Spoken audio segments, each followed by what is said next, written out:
ওই মুহাম্মাদে কোরআন আমাদের ঘরে বাচ্চারা শুনছে, এটা মেনে নেওয়া যাবে না, কারণ তাদের ভয় ঢুকে গেল, বড্ড ভয় হচ্ছে। যদি আমাদের ঘরে বাচ্চারা ওই কোরআন যদি শোনে, বারবার শুনতে শুনতে যদি ভালো লেগে যায়, আর একদিন যদি কলমা পড়ে নাই, তাহলে আমাদের বিপদ আছে না নাই? আল্লাহু আকবার। আল ইসলাম নূরুন আল কুফরু বাতিলুন। ইসলাম হচ্ছে নূর, ইসলামের দুশমন শুরুতে ছিল, আজও রয়েছে, কিয়ামত পর্যন্ত থাকবে। যে যতই চেষ্টা করুক, ইসলামকে মিটিয়ে দেওয়ার ক্ষমতা কারো নাই। একটু জোরে বলুন, পারবে কেউ? পারবে? কখনো নয়। কারণ কয়লার আগুন যত ফু দেবেন, আচ্ছা নিভবে বলে মনে হয়, তত কি হবে? তত দাও দাও করে জ্বলবে। ইসলাম হচ্ছে নূর, যত মিটে দেওয়ার চিন্তা করবে আল্লাহ, ততই প্রজ্বালিত করে আল্লাহ ছড়িয়ে দেবে। শুধু তাই নয়, কিয়ামতের আগ পর্যন্ত আমার আল্লাহ পাক প্রত্যেকটা ঘরে কলেমার দাওয়াত পৌঁছেবার দায়িত্ব আমার আল্লাহর। একটু জোরে বলুন। এত জাত থাকতে, এত কিছু থাকতে, বারবার কেন ইসলামের উপর আঘাত আনছে? কেন কোরআনের উপর আঘাত আনছে? আসলে যেটাই সঠিক, এটাই উঠতে দেব না, সেটাইকে চেপে রাখতে চাই। হ্যাঁ, যতই চাপুক, সূর্য কুয়াশার দিন দেখেছেন, কুয়াশার দিনে সূর্য উদয় হয়ে যায় ঠিক টাইমে, কুয়াশার চাপে দেখতে পাওয়া যায় না। 1 ঘন্টা 2 ঘন্টা 3 ঘন্টা পর আবার ঠিক সূর্য দেখতে পাওয়া যায়। কুয়াশার ক্ষমতা আছে সূর্যকে আটকে রাখবার, ঠিক উদয় হয়ে যাবে। কথা ঠিক না বেঠিক?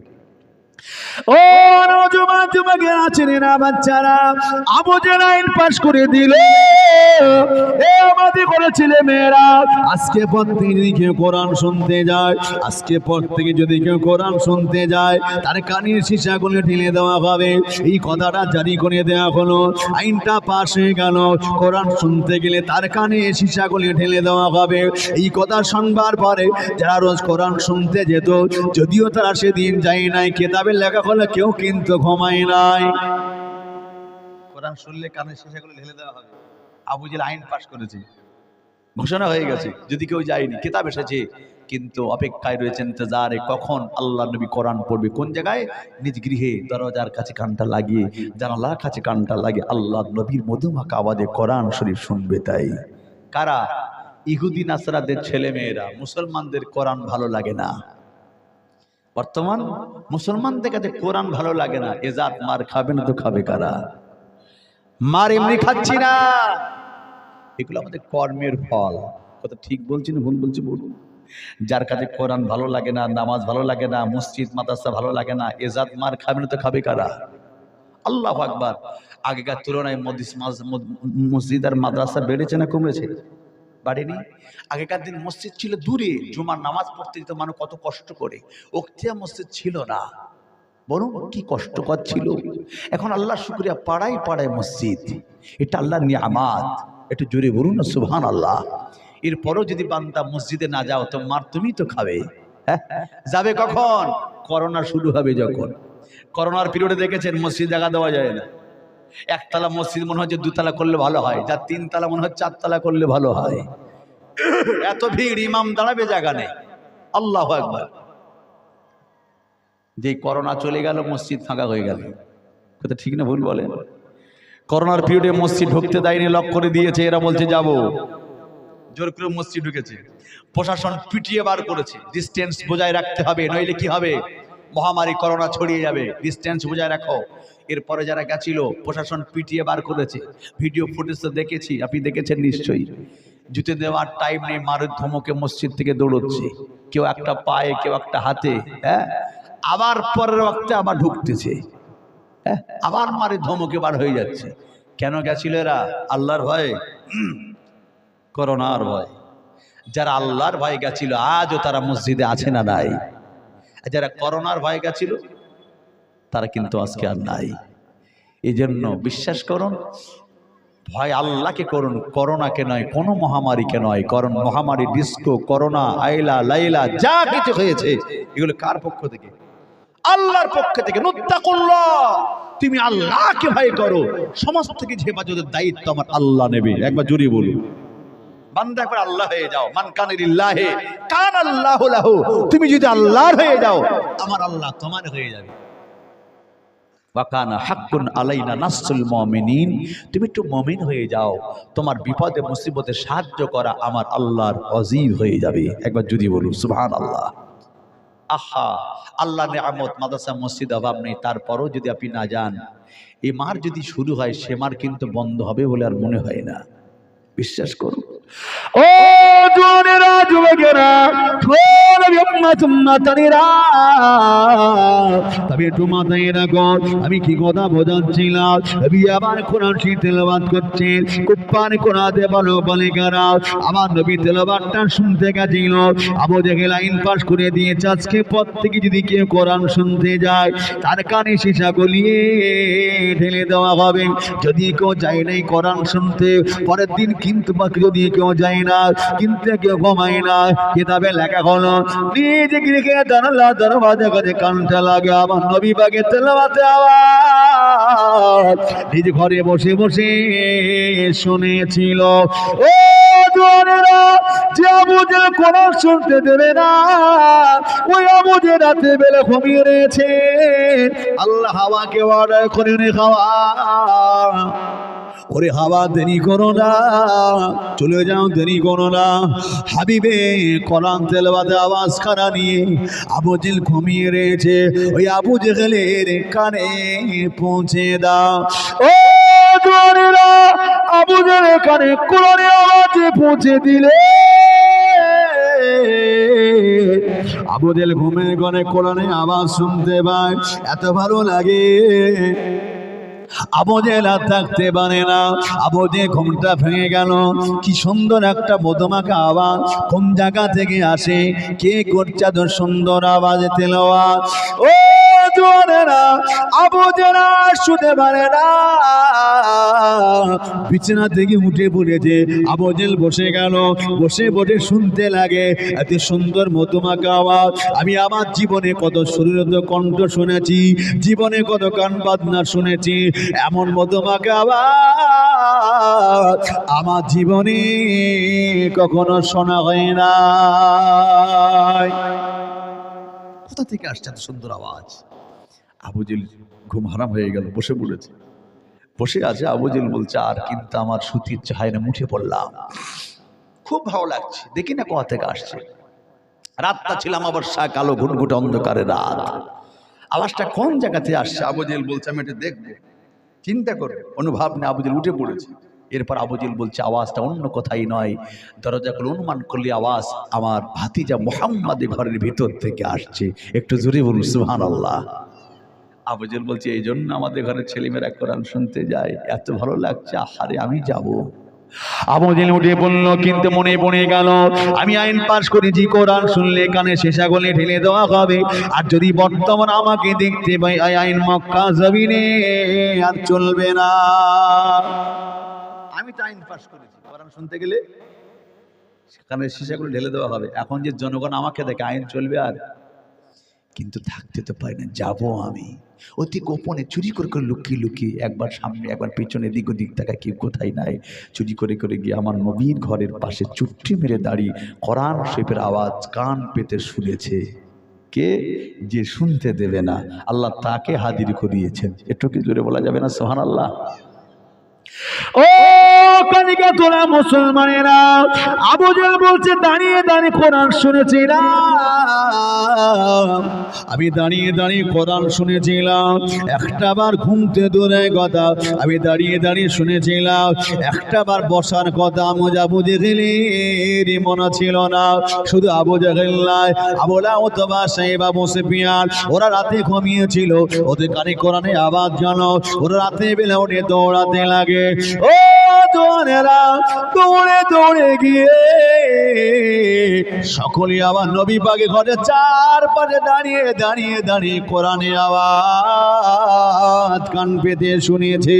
তবে রাত গভীর হয়ে গেল, আল্লাহ নবী কোরআন শরীফটা বন্ধ করে দিলেন। আবু জেহেল এখন কি করলো? চিন্তায় পড়ে গেল, আমি কোথায়? আবু লাহাব বলছে আমি কোথায়? উতবা সাহেবা বলছে আমি কোথায়? জনগণ যদি আমাদের দেখতে পায় আর আইন মক্কা জমিনে কিন্তু চলবে না। এখন আমাদের চেতনা ফিরেছে আমি কোথায়। এবার যে যার সব পালিয়ে যাচ্ছে, কেউ কারোর সাথে দেখা নাই। রাতটা আমাবস্যা অন্ধকারের রাত, আমাবস্যা কালো ঘুটঘুটে রাত। এরকম রাতে পাশে পাশে দাঁড়িয়ে কেউ কাউকে দেখতে পায়? দেখতে পাচ্ছে না। যে যার সব পালিয়ে যাচ্ছে, আল্লাহ বলছেন আমি একে অপরের সাক্ষাৎ ঘটাবো। একটু জোরে বলুন, আল্লাহ পারে কি পারে না? ইন্নাল্লাহা আলা কুল্লি শাইইন কাদির। সমস্ত শক্তির বড় শক্তি আমার আল্লাহ। আল্লাহ সব কিছু পারে, পারে না? আল্লাহ জমিন কোনা করে দেয়, হে মা জমিন রে, লিল্লাহি মা বিস সামাওয়াতি ওয়া মা বিল আরদ। আসমানের নিচে জমিনে যা কি জানে সবই তোমার আল্লাহ। আল্লাহ জমিন কোনা করে দেয়, ওরা আমার জমিন রে, ওরা যে যা রাস্তা অবলম্বন করে পালিয়ে যায়, শুনে রাখো ওদের চারটে রাস্তা একটা চৌমাথা বেনে যায়। চারটে রাস্তাটা চৌমাথা মেনে যায়। আল্লাহ জমিনকে বলছে, সাথে সাথে বেনে গেল। হঠাৎ একে অপরের সঙ্গে দেখা। আবু জেল আপনি এখানে, এই আবুল হাব তুমি, ওতবা সাহেব আবু সুফিয়ান তোমরা। চেয়ে দেখছি চারটে কেউ সবই তো আমরা। মিথ্যে কথা বলবো না, রাতে ঘুমাচ্ছিলাম, কি যে একটা মধুমাখা আওয়াজ কানে এসেছে, পাগলের মতো দৌড়েছি। কোথা থেকে আসছে? দৌড়িয়ে দৌড়িয়ে দেখছি আওয়াজ মুহাম্মদ সাল্লাল্লাহু ঘরের ভিতর থেকে আসছে। এত ভালো লাগছিল, দাঁড়িয়ে দাঁড়িয়ে শুনছিলাম। সত্যি মুহাম্মদ, যাই হোক কোরআন ছিল বড় মধুমাখা।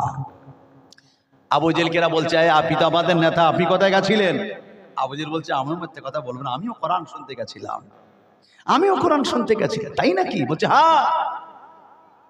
সত্যি আবু জেল, যাই হোক মুহাম্মদ কোরআন পড়ে বড় মধুমাখা। আল্লাহ নবীর ব্যাপারে প্রশংসা শুরু করে দিয়েছে। আবু জেল বলছে, এই থামো, দাঁড়িয়ে যাও, আমার হাতে হাত দাও, তওবা করো, বায়াত গ্রহণ করো, আজকে পর থেকে কোরআন শুনতে আসবে না। আবু জেল তো ওদের নেতা, নেতার কথা মানতে হবে কি হবে না? না মানলে কপালে বিপদ আসে না নাই? হাতে হাত দিয়ে তওবা বায়াত করে চারকে কোরআন শুনতে আসবো না। কিন্তু পরের দিন তাদের পার্টি অফিসে আলোচনা করছে, হ্যাঁ রে, আমরা নিষেধ করে আমরা থাকতে পারি না, সাধারণ মানুষকে কি আটকে রাখা যাবে? কোরআনে আওয়াজ, মানুষ ইমানে কালমা পড়েছে, কোরআনের আওয়াজ। কি মধুমাখা! কোরআনকে অনেক ভুল ধরার চেষ্টা করেছে ওই মানুষগুলি। আল্লাহ পাক অনেক মানুষগুলি এইভাবে যারা ভুল ধরতে চেয়েছিল, সঠিক বলে তাদের কাছে গ্রহণযোগ্য হয়ে গিয়ে ওই মানুষগুলো স্বইচ্ছায় নিজ ইচ্ছায় জি ইমানে কালমা পড়ে মুসলমান হয়ে গেছে। একবার জোরে বলুন সুবহানাল্লাহ। কিন্তু আমাদের ঘরে মুসলমানেরা কোরআন কি বুঝি নাই, ঘরে আছে পড়ার লোক নাই, তার একটা জুজদান গেলাপ জোটে না। কেউ মারা গেছে, কাপড়ে কাপড় বেশি হয়েছে, ওটাই তার গেলাপ হয়ে গেছে, এক পর্দা ময়লা পড়ে গেছে, পড়ার লোক নাই। ঠিক না ঠিক বলুন? অথচ ওই কোরআন যদি একটা কাঠের উপর রেখে তেলাওয়াত হয়, রেহেল কাঠ, তার মর্যাদা বাড়ে না কমে? সামান্য একটা কাঠ, আমাদের জানলা দরজা আলমারির চেয়ার নষ্ট হয়ে গেলে উনানে জ্বালিয়ে দেয়, কিন্তু রেহেল কাঠটা যার উপর কোরআন রেখে তেলাওয়াত হয়ে যায়, ওই রেহেল কাঠটা নষ্ট হয়ে গেলে কেউ কোনোদিন উনানে দিয়ে জ্বালায়? বরঞ্চ ব্যবহার অযোগ্য হলেও চুমা দিয়ে গন্তব্যস্থলে তুলে রাখে, যেটা কোরআনের জায়গা। ঠিক বলছি না ভুল বলছি বলুন? সামান্য একটা তক্তা কাঠ, তার যদি লাকড়ির ইজ্জত এত বেড়ে যায় কোরআনের সংস্পর্শ হওয়ার কারণে, ওই কোরআনের ইজ্জত যদি আমরা করি, কোরআন শরীফটাকে মানার মতো মেনে নিই, ইজ্জত কি আমাদের কমবে বলে মনে হয়? জোরে বলুন। কখনো নাই। সে কোরআন তেলাওয়াত হয় কোথায়? কোরআন শিক্ষা হয় কোথায়? কোরআনের কারখানা কোনটা? মাদ্রাসা। কোরআনের কারখানা কোনটা? মাদ্রাসা। এই জন্য মাদ্রাসা যে এলাকায় তৈরি হয়ে যায়, এটা পাতে কপাল বড় না খারাপ? বলুন, তকদির বড় হয়ে যায়। আহা, আপনি জানেন আপনার ঘরে বাচ্চাগুলো কোরআন শিখবে, শুধু তাই নয়, দূর থেকে এসে কোরআন শিখে যাবে। ওরা গিয়ে বলবে, কোথা থেকে শিখেছে? অমুক কালিকাতলা মাদ্রাসায়, শরীরাইটপাড়া মাদ্রাসা। বলবে কি বলবে না বলুন? এটা আপনাদের তকদির বড় না ছোট হবে? নসিব বড় হয়ে যাবে, সম্মান বেড়ে যাবে। তাই নাই, নবী বলেছেন, যে এলাকায় যে গ্রামে মাদ্রাসা থাকে, বাচ্চারা কোরআন শেখে, কোরআন পড়ে, কোরআন তেলাওয়াতের আওয়াজের ওসিলায় আশেপাশে যত কবর আছে সমস্ত কবরে যদি আযাব হয়ে যায়, যাররা পরিমাণ ঈমান যদি কবরে যায়, ওই এলাকায় কোরআন শরীফ তেলাওয়াতের ওসিলা করে আল্লাহ আযাবে কবরগুলিকে মাফ করে দেয়। একটু জোরে বলুন। আরো জোরে বলা যাবে না? আহা, এরপরেও যারা কোরআনকে ভালোবাসে, শিক্ষকরা পড়ায়, মহাব্বত করে, তাদের খেদমত করার দরকার আছে না নাই? তাদের সাথে সুসম্পর্কের দরকার আছে না নাই? আছে। ইজ্জত করুন, সম্মান করুন, ভালোবাসুন। ও নওজোয়ান যুবকেরা ছেলেরা বাচ্চারা ও নবী উম্মত উম্মাতানিরা তবে দেখতে পাওয়া যায় আবু জেহেল রেডি হয়ে গেল আর দেরি না চলো আগিয়ে যায় আমার বড্ড ভয় হয়ে যায় ওই কোরআনটা যদি শুনতে থাকে মুহাম্মদ যদি তেলাওয়াত করতে থাকে সাধারণ মানুষগণ মানে কলমা পড়ে মুসলমান হয়ে যাবে আমি আবু জেহেলে গদিটা টেকবে না কি করলো তারা রেডি হয়ে গেল আল্লাহ নবী নিকটে চলে যায় এ আব্দুল্লাহ বিন মুহাম্মদ এ মুমিন আলাল মুরদ্দুনাল এ মুহাম্মদ যে কোরআনটা আল্লাহর কোরআন বলো কোরআনটা আল্লাহর কোরআন নয় ওটা তো আমার তৈরি করা একটা কবিতা নাউযুবিল্লাহ মিন যালিক ওরা বলতে লাগে মুহাম্মদ শুনে রাখো এরকম কোরআন শিব আমরা বানিয়ে দিতে পারি অনেক হয়েছে মুহাম্মদ দাঁড়িয়ে যাও ফুল স্টপ হয়ে যাও অনেক ধোঁকা দিয়েছে সমাজে অনেক মানুষকে বোকা বানিয়েছো শুনে রাখো ওই কোরআনটা তোমারই কিতাব তুমি আল্লাহর কোরআন বলে চালিয়ে দাও নাউযুবিল্লাহ মিন যালিক নবী বলছে কোন যুক্তিতে এই কথা বলো আবু জেহেলের যুক্তি হলো আমরা আরবিয়ান আমাদের ভাষা আরবি কোরআন কোন ভাষা বলুন বলুন কোরআনও আরবি ভাষা আর আরবিয়ানদের ভাষা হলো আরবি আরবের যত সাহিত্যিক পুস্তক প্রণেতা লেখক যত বই পুস্তক লিখেছে সেও কোন ভাষা আরবি ভাষা তুমিও তেমন কোরআন লিখেছো আরবিতে নাউযুবিল্লাহ মিন যালিক আল্লাহু আকবার এই কথা শুনে নবী বড় ব্যথা পেলেন নবী বলছে জবানে লাগাম দাও এ আবু জাহেল তুমি জানো কি বলছো আল্লাহ সহ্য করবে না খোদায় গজব নাজিল হয়ে যাবে কোরআন তোমার আল্লাহর কোরআন শরীফটা কার কিতাব কালামুল্লাহ আল্লাহর কালাম বাল হুয়া কুরআনুম মাজিদুন ফি লাওহিম মাহফুজ লাওহে মাহফুজে কোরআন সংরক্ষিত ছিল সেই কোরআন আল্লাহ পাঠিয়েছেন আমার নবীর কাছে উম্মত মুহাম্মাদে হেদায়েতের একটা রাস্তা করে হুদাল লিল মুত্তাকিন করে সেই কোরআন বলছে তোমার লিখিত কিতাব আল্লাহ কি সহ্য করবে হ্যাঁ ওরা যা চ্যালেঞ্জ করেছে বানিয়ে দেবে আমার আল্লাহ পাক বলছে হাবিব ওদের চ্যালেঞ্জকে গ্রহণ করো আয়াতে কারিমা আল্লাহ নাজিল করে দিয়েছেন ওয়া ইন কুনতুম ফি রাইবিম মিম্মা নাযালনা আলা আবিদিনা ফাতু বিসূরাতিন মিন মিসলিহি ওয়াদউ শুহাদাআকুম মিন দুনিল্লাহি ইন কুনতুম সাদিকিন আয়াতে কারিমা আল্লাহ নাজিল করে বলছে হাবিব ওরা চ্যালেঞ্জ করেছে কোরআন শরীফটাকে বানিয়ে দেবে ওদের চ্যালেঞ্জ তুমি গ্রহণ করো আর তুমি বলে দাও এই আবু জাহেল 30 পারা কোরআন লিখতে হবে না লম্বা কোন সূরা লিখতে হবে না ছোট্ট একটা আয়াতে কারিমা কাবা শরীফের দেয়ালে টাঙিয়ে দিলাম এই আয়াতের আগে কি আর পরে কি লিখে ভজিয়ে দাও যদি ভজাতে পারো কোরআনটা আল্লাহর কিতাব নয় যদি ভজিয়ে পারো আমি মুহাম্মদ কথা দিচ্ছি আর কোনোদিন কোরআনের দাওয়াত দেব না আর যদি ভজাতে না পারো তাহলে কোরআন আল্লাহর কিতাব মেনে নিতে হবে ওরা বলছে মুহাম্মদ চ্যালেঞ্জ গ্রহণ করেছে লোক সব ডেকে এক জায়গা করলো একটা ডেট সময় নির্ধারণ করলে ফেললো এই সুযোগে যদি মুহাম্মদকে হারাতে পারি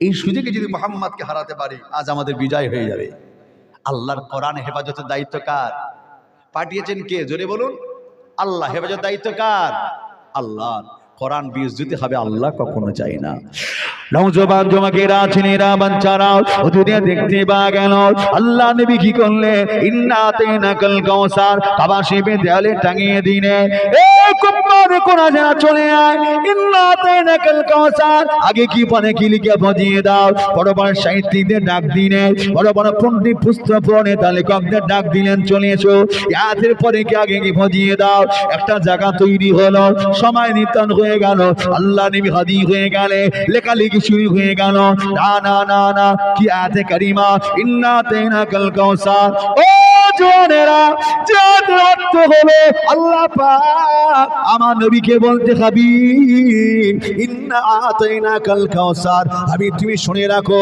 আমার হাউজে কাউসারটা আমি আল্লাহ তোমার জন্য দান করেছি একবার জোরে বলুন সুবহানাল্লাহ ফাসাল্লি লিরাব্বিকা ওয়ানহার ইন্না শানিআকা হুয়াল আবতার এত সুন্দর সাজানো গোছানো আয়াতে কারিমা ওরা ভাবছে মুহাম্মাদের তৈরি করা কবিতা ইন্না আতাইনাকাল কাউসার আয়াতে কারিমা লিখে দিল চলে এসো আগে আর পরে কি ভজিয়ে দাও লিখতে বসে গেল বারবার ট্রাই করতে করতে প্রথমে ভজে মাঝে ভজে শেষে ভজে না শেষে ভজে গেল প্রথমে ভজে মাঝে ভজে না অবশেষে হার মেনে তারা বলছে মুহাম্মদ রে লাইসা হাযা কালামুল বাশার, এটা আমাদের কারো তৈরি করা নয়, এটা আমাদের দ্বারা সম্ভবপর নয়।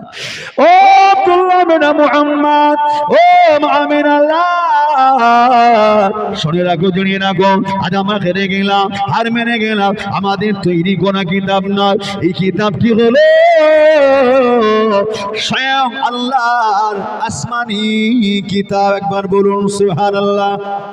আমরা তো হেরে গেলাম আর কথা দিচ্ছি কিয়ামত পর্যন্ত কোন পণ্ডিতদের ঠাকুর দাদাও যদি এসে যায়, আল্লাহর কোরআন শরীফের একটা লফজ স্টাক বেশি করে লিখতে পারবে না, কম করেও দিতে পারবে না। একটু জোরে বলুন, একটু উচ্চ আওয়াজে বলতে পারলেন না? আল্লাহু আকবার। সেই কোরআন আমাদের কাছে আছে না নাই?